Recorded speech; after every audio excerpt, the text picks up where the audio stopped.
నా పేరు బొట్లగుంట శ్రీలక్ష్మి. మహాలక్ష్మి గుడికి నన్ను చైర్మన్ గా నియమించారు. 15 సంవత్సరాల నుంచి నేను గుడిలో ఉన్నాను. మామూలుగా మేము అందరూ సేవ చేసుకుంటా ఉండేవాళ్ళమి.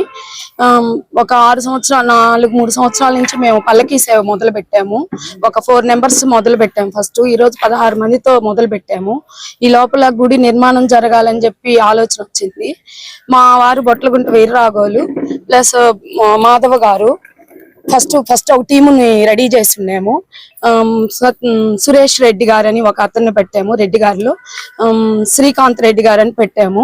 అట్లా ప్రతి కులంలో ఒక 5 మెంబర్స్ పెట్టుకున్నాము. బొట్లగుంట శ్రీనివాసులు నాయుడు అని చెప్పి మా బావగారు అవుతారు. ఆయన కూడా పెట్టాము అధ్యక్ష పదవి ఇచ్చి. అన్ని పెట్టి మేము కమిటీ పెట్టి అన్ని కొంచెం వసూలు చేసి మహాలక్ష్మి గుడి మీద అకౌంట్ ఓపెన్ చేసి లోన్ కోసం దాదాపు 4-5 సార్లు తిరిగారు అందరు. వీళ్ళు కమిటీ వాళ్ళందరూ కలిసి అందరు తిరిగి అయిపోయింది. కమిటీ శాంక్షన్ అవుతుందని కానీ ఎమ్మెల్యే గారు లెటర్ ఇచ్చి అది ఓకే అయిపోయింది.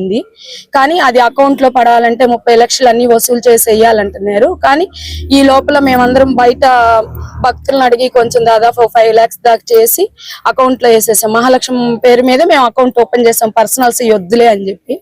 అది అయిపోయిన తర్వాత మళ్ళా శ్రీహరి నాయుడు వాళ్ళు వచ్చి మళ్ళీ వేరే కమిటీ పెట్టాము అన్నారు. కానీ మేము దాంట్లో ఈ ముందు కమిటీ వాళ్ళు ఎవరు జోక్యం చేసుకోలేదు. అందరం డీసెంట్ అయిపోయాము. దానివల్ల కొంచెం పల్లకి అమ్మవారు అడిగిందా మీరు పల్లకీ సేవ చేయటానికి అని కొంచెం వచ్చినాయి మాకు.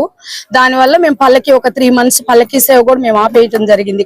మేము పల్లకీ సేవ వరకు ఒక కమిటీ ఉంది, ఒక 12 మంది దాకా అందరం ఆపేయటం జరిగింది. కానీ మళ్ళా మేము మొదలు పెట్టుకున్నాం ఎందుకు ఆపాలే ఈసారి ఎవరు వచ్చినా మనము అని. కానీ మళ్ళా ఇప్పుడు ఎమ్మెల్యే గారు దగ్గరికి వీళ్ళందరూ వెళ్ళి కమిటీ పెట్టి మేమేదో రెడ్డి గారితో నేనేదో కలిసి వెళ్ళి చైర్మన్ పదవి కావాలని అడిగినట్టు కొన్ని చెప్పన్నారు. కానీ అది అమ్మవారికి తెలుసు ఎవరిని పెట్టాలి ఎలా చేయాలనేది ఆమెకు తెలుసు. ఆ మాటలు అయితే నేను పట్టించుకోలేదు. కానీ వాళ్ళకి నాకైతే ఈ రోజు దాకా నేను వెళ్ళింది లేదు, ఎమ్మెల్యే గారిని కలిసింది లేదు, నాకు ఈ పదవి కావాలనింది లేదు. కానీ నాకు అది ఇచ్చినా ఈకపోయినా నేను అమ్మవారికి మాత్రం సేవ మాత్రం నేను చేస్తానే ఉంటాను. మా ఇంటి నుంచి మేము అమ్మవారికి పుట్టింటి సారి పెడతాము. పల్లకీ సేవే కాదు ఏదైనా మా ఇంటి నుంచి మేము పెడుతుంటాం. మేము ఆ అనుభవంతో గానీ మాకు చైర్మన్ పదవి కావాలి అనేది అది మాత్రం అట్లా అనకూడదు. అట్లా అని కొంతమంది అనున్నారు. అన్నోళ్ళు కూడా మాకు తెలుసు అలా అన్నారని. నేను అందరినీ రెడ్డి గారిని వెంట పెట్టుకొని వెళ్ళి నాకు చైర్మన్ పదవి కావాలి అని అడిగానని కొంచెం ఆరోపణ చేస్తున్నారు. కానీ అది చాలా రాంగు. అది అమ్మవారే చూసుకుంటుంది. మనం అయితే దానికి వ్యతిరేకించ అవసరం లేదు. కానీ నాకు తెలిసింది అన్నవాళ్ళు ఎవరని నేనైతే ఈ రోజు దాకా ఎవరికి చెప్పలేదు. కానీ ఇప్పుడు ఉన్న టీము అందరినీ మళ్ళా వేసి ఇట్లా రిజిస్ట్రేషన్ అయ్యి ఇట్లా అయినందువల్ల దీన్ని రాజకీయంతో అయితే ముడిపెట్టాల్సిన అవసరం లేదు. ఎందుకంటే అన్ని కులాలు కలిసి చేయాలనేది కూడా మా కోరికే, మా టీం మెంబర్స్ అందరి కోరిక అదేను. అంతేగాని రాజకీయంగా పోయి ఎమ్మెల్యే గారు చేశారు దీనివల్ల మేము ఇట్లా మారేమనేది మాత్రం అది చాలా రాంగు. ఎందుకంటే గుడి వేరు రాజకీయం వేరు.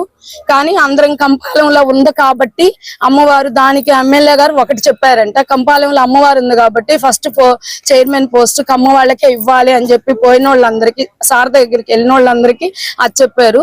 దానివల్ల నాకు ఇచ్చారు. అంతేగాని మేము వెళ్ళి అడిగింది లేదు, ఆయన మమ్మల్ని పెట్టాలి రాజకీయంగా అనేదో మన మాట వింటారు అనేది అసలు అది అపోహ.